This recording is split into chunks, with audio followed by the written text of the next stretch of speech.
Hello, everyone. Welcome back to the Career Growth Podcast. Thank you so much for tuning in every single week. I'm your host, Angel. And I'm your host, Kalis. So I'm sure most of you can agree that sustainability has been one of the biggest topic surrounding our generation, and I'm pretty sure it's going to continue to our next generation. And a lot of us care so much more about how to make a positive impact on the world. Absolutely. And we do have a lot to contend with, from deforestation to rising temperatures, the potential resurgence of viruses from the thawing permafrost. It's a conversation many of us are eager to be a part of, but it can be difficult to, pinpoint how we can get involved. And in this episode, we're going to be talking about sustainability and why it's an important conversation for the younger generations to have. And And we are we're super very, excited to very have you actually here for just for this reason. Thanks so much. Hello. yeah, we're very excited to have our partner companies, Anthony Bennett, CEO of Reboot The Future, to join our podcast today. Hi, Anthony. Welcome to the show. Hello. It's nice to be here. Hi, Anthony. So, can you please introduce yourself to our audience who are just meeting you and Reboot the Future for the first time? Sure. So my name is Anthony Bennett. I'm Chief Executive Officer of Reboot The Future. We're an NGO. We're based in London, but we have an interest in the Sustainable Development Goals from all around the world, and especially working with global youth, working with education, working with culture, and working with leadership and value.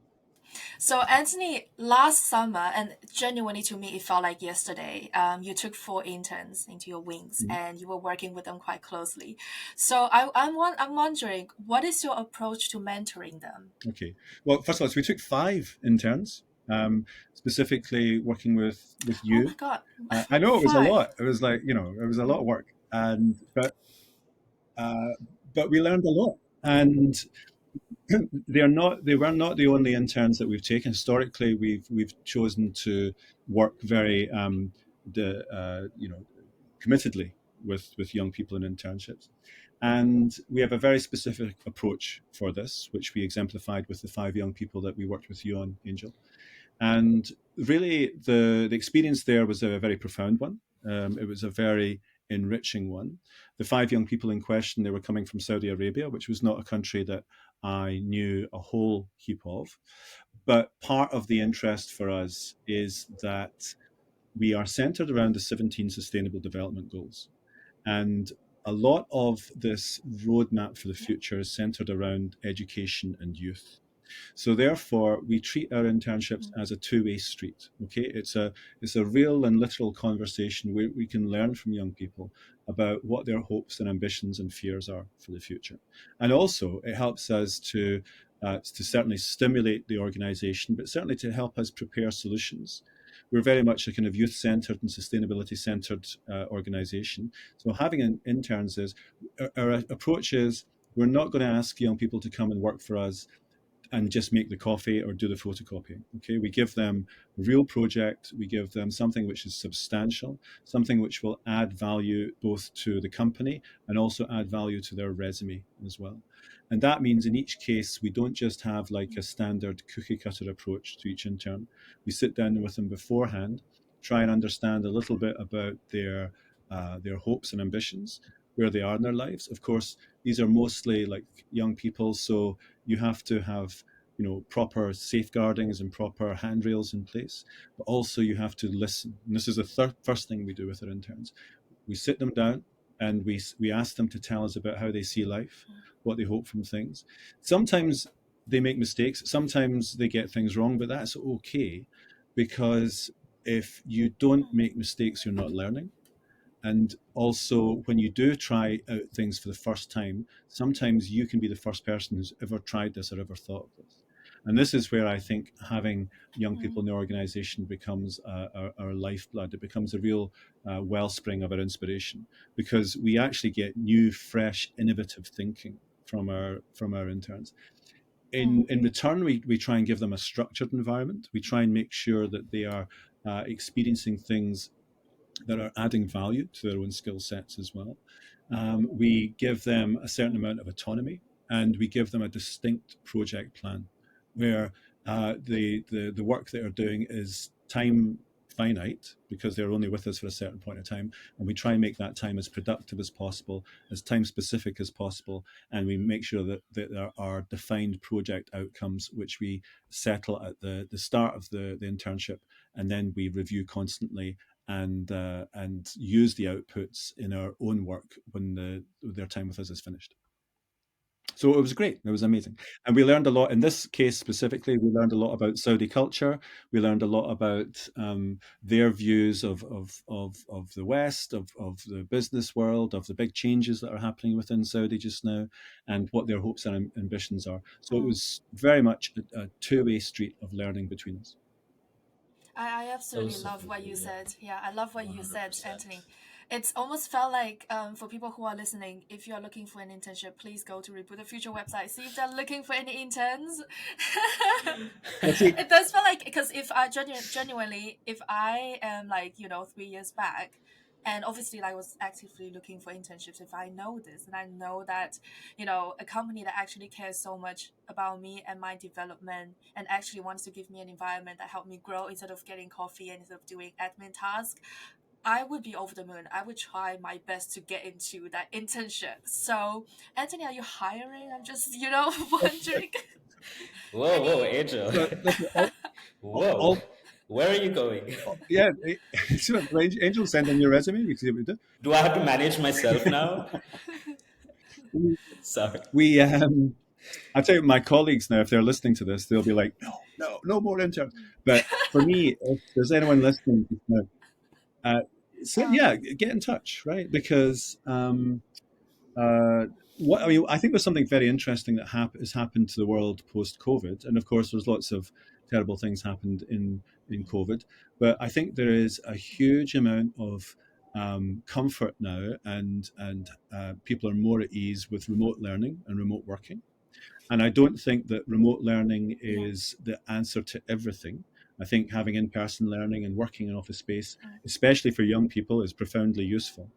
But London is a world city. It's where I live, and it's the reason why I live in London is because you're exposed to a multitude of cultures and influences. And there's lots of people come from all around the world to London because it is this global hub. But equally, we've done online internships, which are different, and you have to take a different approach. But it's also great because we've had people who have done internships from South Africa, and we never ever got to meet them face to face, but we had a kind of a profoundly rich experience as well. And again, it opens up networks, it opens up ways of Yeah. thinking, it opens up different psychologies that can become a genuine learning thing as well. So the short answer is yes. mm. Anthony at Reboot the Future, if anyone's listening. Yeah. I really like um that, you highlighted both sides of it because it really is a two-way street. Because the question that I actually did want to ask you was how important these types of internships are for the movement itself towards sustainability.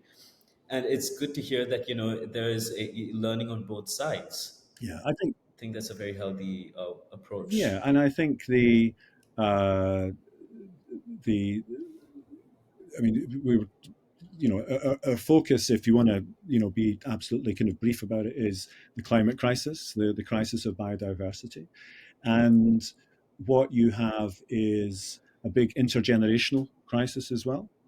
And also, that intergenerational crisis is expressed between the global north and south. So, the North is a very aging demographic, and 60% of the world's youth is now in the southern part of the world as well. So that means that we have to recalibrate our relationship with the world's youth differently too. We have to embrace and embed that. And I think it's about mutual learnings between older people like me and younger people like my children, where we actually say, like, we have to pick a path through this together, and we have to be respectful of experience, but Yes, also we have to be open to innovation and change as well. mm, absolutely. It's a yeah. global community right now. That's the approach. Mm, We got to work together. That's the baseline of it all, yeah. isn't it? Yeah. So Anthony, you mentioned earlier that you obviously you took 5 interns and you've given them mentorship and they work for you, and you have so much plan for them. You had a structured plan for them as well. And I'm just wondering, what do you think are the key, I'd say, 2 to 3 areas you think they have developed from, at the end of the internship? So like from when they start to like, going through the internship with you and to the end of the internship, what do you think is that two key areas that they have developed in their skill set that is beneficial to their future career? So I think the three areas that we would focus on is in turn, the first one is professional. So again, with each individual, we would identify a skill like such as marketing or project management, and we say, okay, you're only with us for 8 weeks, 12 weeks, however long. It's not the longest time in the world. So let's say that it's not the only thing that we do, but we say that we have one skill that we want to develop. So, for instance, there was one young woman who said that she was wanted to be a filmmaker, and so we said to her, "Okay, for these 8 weeks, you can Oh make a wow. film with us, right?" And so this is something that she can get excited Oh. by. um, what we couldn't promise that we are like a big film studio, but we could say, okay, make a film of your experience of being in London, of what it's like to be a young Saudi woman in London, or however you choose to approach it. So this is something which is Mm, specific to her and gives a professional skill set. Equally, other people would say we want to learn about project management, we want to learn about marketing and sales. So we would devise a specific line of inquiry. So the first one is professional. The second one is about culture. So, and again, it's a two-way mm, street, but we talk about what is the culture of working in the UK? How does it differ from other cultures around the world? How do you? So we talked a mm, little bit before about things like timekeeping, and also the good habits and behaviours that are expected within a professional context, within an office context, within a social context as well. And again, we talked about the differences in when people expect to eat and what they eat, and so on and so forth. So there is this, and then I mm, think the third part is the kind of culture as well. So we took uh,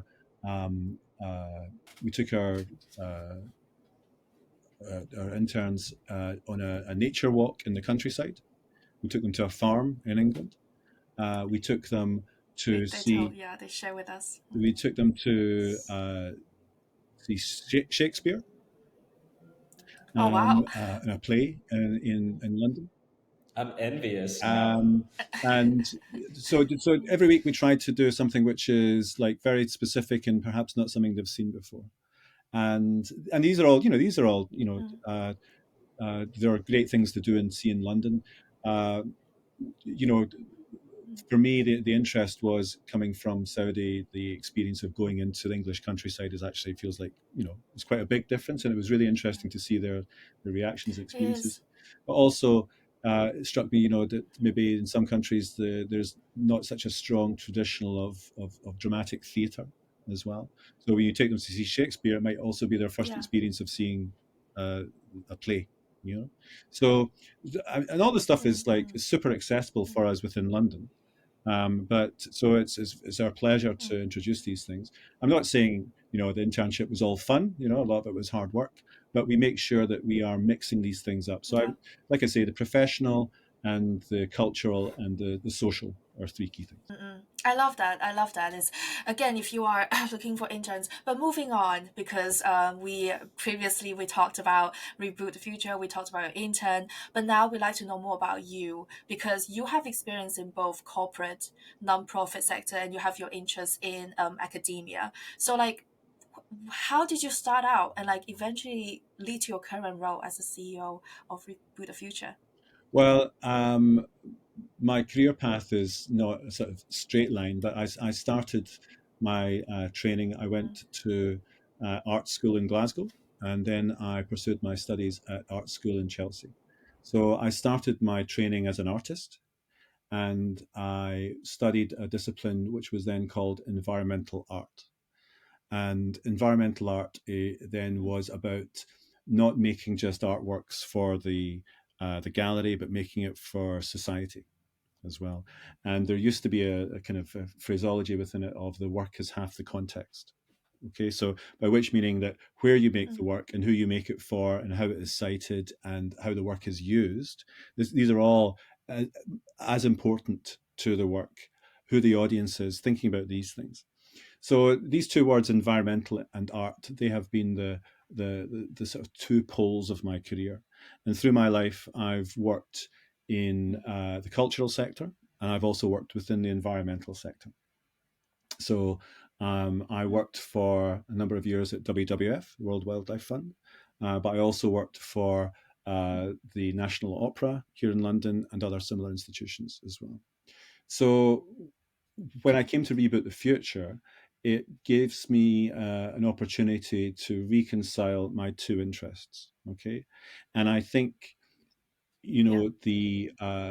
there is a huge amount of climate anxiety and environmental, certainly environmental consciousness, but also for young people especially, there's a lot of uh, depression and mental health issues around what's going to happen to the world.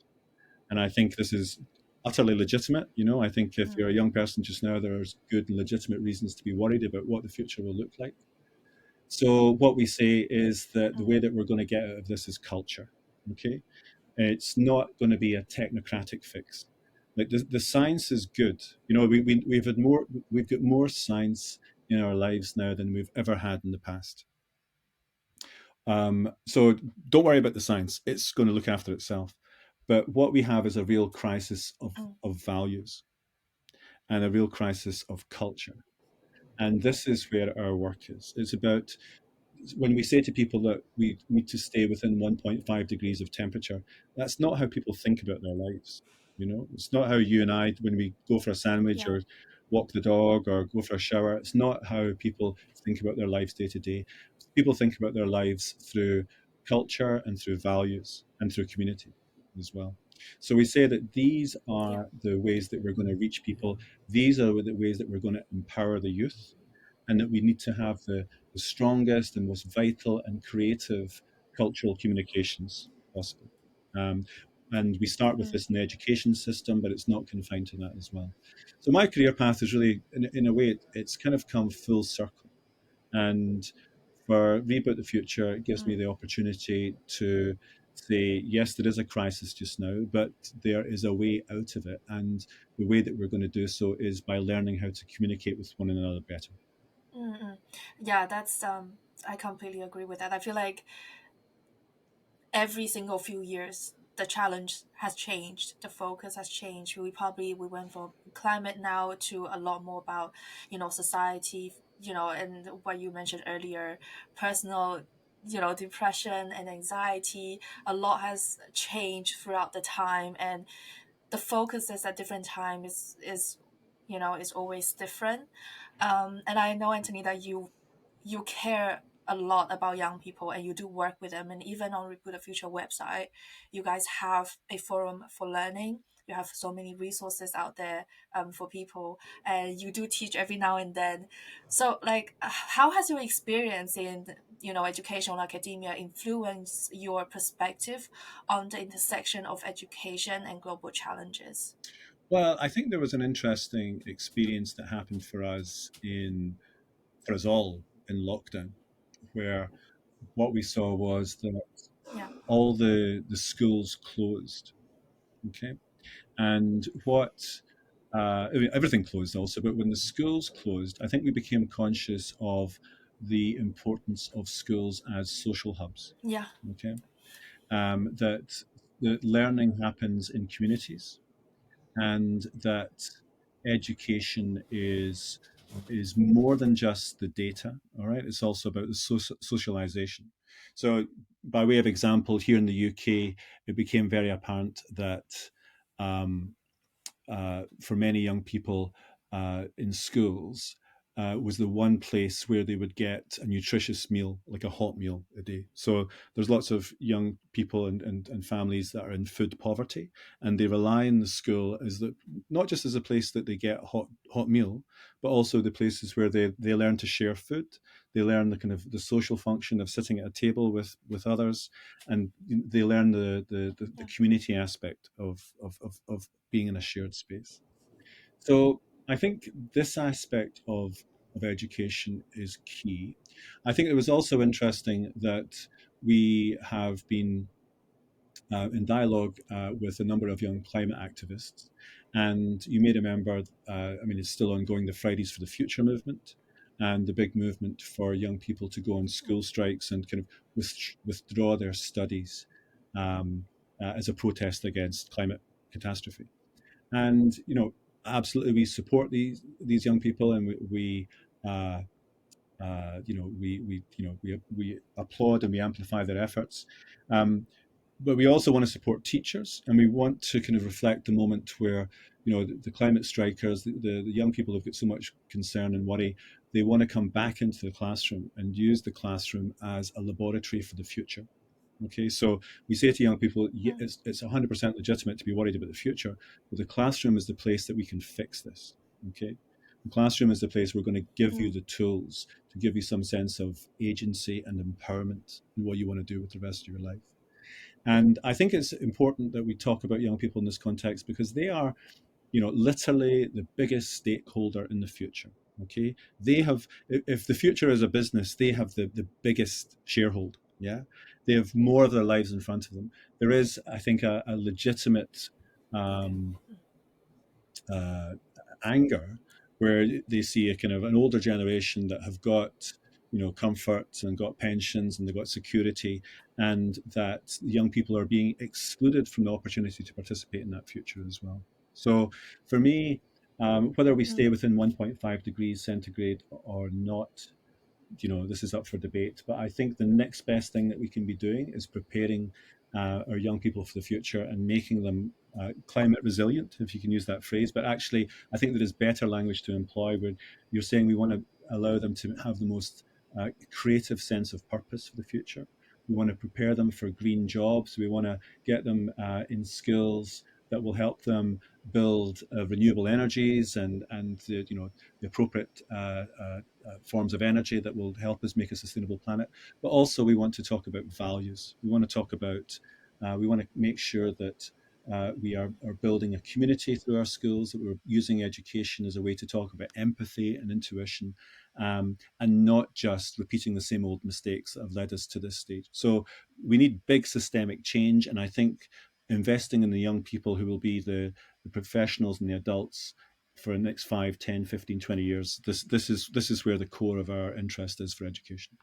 That's really, really fascinating. And I feel like I just want to follow up on that because to clarify, a global dimension is a sort of a resource hub that is operated by Reboot the Future.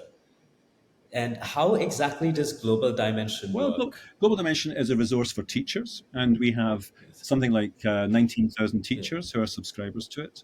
And it is, when I joined, it was largely UK teachers. We've now changed that. We're growing it with other partners in around the world. So it's now about 70% teachers. 70% UK teachers. It's free to air. Anyone can look at it. You don't have to be a teacher to use its resources, but it helps. And the main, as I mentioned before, so just for maybe the benefit of listeners who are not aware, the UN has mandated 17 Sustainable Development Goals, and these are 17 roadmaps for a sustainable planet. And all the governments and the big companies and the NGOs of the world are committed to these 17 SDGs. So when they have the conference of the parties, the COP most recently in Dubai, the SDGs are the building blocks of any sustainable future plan. And what we say is we want to teach about the SDGs, but we want to kind of smuggle it into the classroom practice, if you like. We want to give teachers the Yeah. opportunity to talk about sustainability, not just in geography or science classes, but also in terms of English or history or art or whatever their discipline is. So, in a sense, we are not trying to just teach people about the facts. We want to teach them also about how the SDGs relate to their own learning and also to the kind of life choices they will make in the future. So it's globaldimension.org.uk. I should say that we are in dialogue right now with organizations like Wildbound in China and others around the world about there are similar groups that are emerging, a similar kind of teacher agencies. We're not the only people for sure in this space. And what we're looking to do is work collectively with organizations like Learning Planet and others to really get a sense of a global community of teaching and learning practice. if any of your listeners are thinking about, choosing a path in teaching, I would strongly advise it. I think being a teacher for young people is probably the most important kind of role that we could have in society these days. Agreed with you. I'm right there with you. And I do want to say, I don't know, I keep talking about this as if I'm like a million years old, but I'm also young. I'm a Gen Z individual. Okay. I am Gen Z. So I feel like I have quite a lot of stake in this. But a lot of people from my generation, they're increasingly concerned about environmental issues, about the future. And what was really interesting is that you mentioned that it's not going to be a technocratic fix that's going to like actually fix things. It's going to be a cultural fix that we're aiming for. And you did mention that you plan to give the younger people, these young folks who are full of ambition, a creative sense of Mhm. purpose. So that brings me back to this question where I'm like, okay, how are you working to inspire new conversations and supporting these young individuals to take meaningful action in this particular critical Yeah. So area? I'll talk to you about one of our big projects that emerged for us in lockdown. Um, when lockdown started, we were in dialogue with a campaigner called Jonathan Porritt, who is very distinguished and well known, certainly within the UK and elsewhere within the sustainability sector. He was one of the, I think, co-founders of Forum for the Future, and he's been very active in environmental politics here in the UK for many years. Jonathan had written a book which had turned into a play for young people called The World We Made. And The World We Made was really set 50 years in advance in the future. And we turned this into a stage play where it was a bunch of young people talking about the past and talking about the things that had to happen to create a sustainable vision for the planet. And it was designed to tour for young people in theatres in schools. And then lockdown happened, and then all the schools closed and all the theatres closed. So we were left with this stage play, and we said to Jonathan, "Well, look, everyone's on Google Classes now. All my kids, all the teaching, all the learning, everyone's I'd go into my see my kids, and in the morning they'd be doing Google Classes on their phone, and then in the afternoon they'd be doing TikToks and Snapchat, right? So I realized that actually their phones and their relationships with the phones were kind of super powerful, both for play and for learning, but also for a sense of community, because they'd spend whole afternoons making like short TikToks, which are basically like 30-second masterpieces. Yeah. So I went back to Yeah. Jonathan and I said, in that spirit of what we're going to do, we're all stuck indoors these days, and said, okay, why don't we turn your stage play into a TikTok? Okay. Um, and we went back and forth. So in the end, Wow, that's a really good idea. yeah, no, I thought so. I thought, We're stealing no, please. that. Well, I think TikTok got there first, but I mean, I'm really interested in how your generation are using TikTok first before they use Google, for instance. It's a completely different way of communicating with one another. So what we did was Jonathan went away. He rewrote the book into a different text called Rise Up, and it was centered around the climate crisis and student activism. And he changed the window of opportunity from 50 years to 5 years, because he basically said we're not going to have 5 years. Sorry, we're not going to have 50 years. We've only got 5 years to turn things around. Um, so we worked under lockdown conditions. He rewrote the stage play into a book called Rise Up, and you can get that on the Reboot website and download it.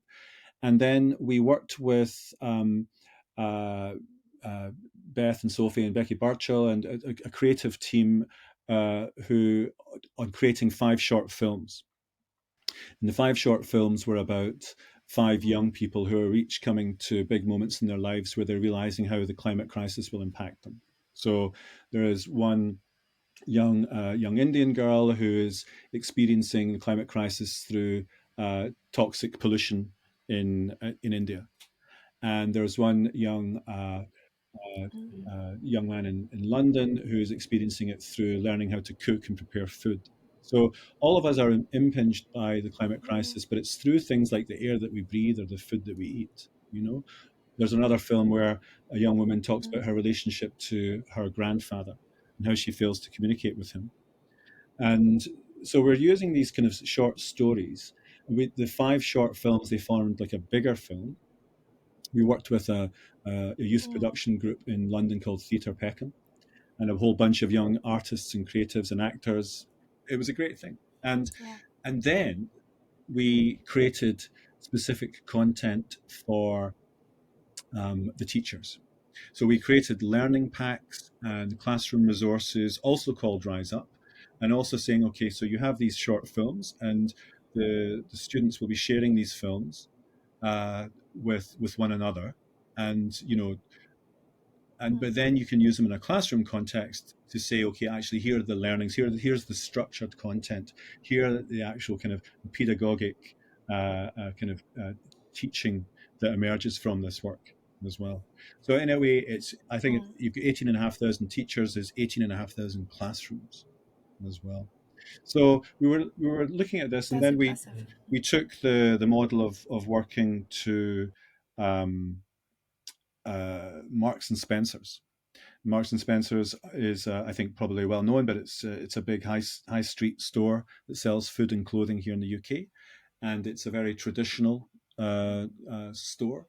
And they wanted to do something around sustainability. In fact, they have an amazing track record of working with sustainability, but they wanted to do something which helped them to reach a younger generation, but also to convince their shoppers and their Yeah. consumers that that climate activists are not scary young people. That they all want the same thing. Yeah. So we created a microsite called Reboot the Conversation. You can see this online, and where we got young climate activists talking to their parents about the reasons why they did what they do, and then we created downloadable resources for their shoppers and for their staff, but also for young people to take home and to use these conversation cards as ways of opening up the conversation. But we're all scared, right? We're all scared on some level, and using conversation as a way, first of all, to admit that vulnerability. So this became a way for us uh, to open up the conversation. And then when it came to COP, which at that time was in Glasgow, we worked with Unilever, and we did each day of the 2 weeks of COP is given over to a different subject, like food or energy or transportation. So we curated a different climate activist on each day to do takeover of Unilever's social media channels. So we're using this kind of interest with Wow. education and teachers to Yes. create a dialogue, to put people into interesting and fresh spaces. And I think what was interesting is because we have all this, a lot of engagement and community with teachers, that we can act as a kind of bridge between these kind of businesses and these kinds of students and young people also. I don't know. Does that answer your question? I think I can't remember then. No, it actually more. Yeah, you answered and beyond. I think, Anthony, thank you so much for sharing that, because what I love about this is I feel like it almost felt like to start being part of this initiative or making an impact, you have to join like a big organization, or you have to know someone, or you have to make a big change, or you need to have some tools to start. But I felt like what you were saying is your personal story, your initiative, you know, and using your social media is probably enough to share and to spread that awareness. It doesn't have to be something grand. It could start small, and everyone's story is different, because you just mentioned there were five different stories from different people based in different countries, telling about things, telling their audiences about things that are relevant to them and are important to them. So I love it so much. I'm gonna do more research about the campaigns that you guys did, because I know that there's it's part of what Reboot the Future does. Yeah. And before we end the episode, because I really hope we have more time, but unfortunately this is all the time we have, Anthony. Normally what we do is we ask our guests to share one unconventional career advice to our audiences. Could you please share one with us, please? Okay. Well, I know time is tight. But I'm going to give you two. It's a bonus ball, right? Even better. So the first one is the for reboot. Yes. Reboot is our core maxim, our core kind of truth is we say treat others and the planet as you would wish to be treated. And this is called the golden rule in certain cultures. In other cultures, it's called Ubuntu. It's a phrase that it's a wisdom that exists pretty much in every civilization. We think it's first said by Confucius, but it's also it can be seen in Dharma in Hinduism. It can be seen in all the Abrahamic faiths. Um, so there are lots of ways that you can exercise this, and we say that this is the original operating system. Okay, treat others as you wish to be treated is like the Yeah. factory settings for civilization. And what happens when your operating system crashes is you reboot.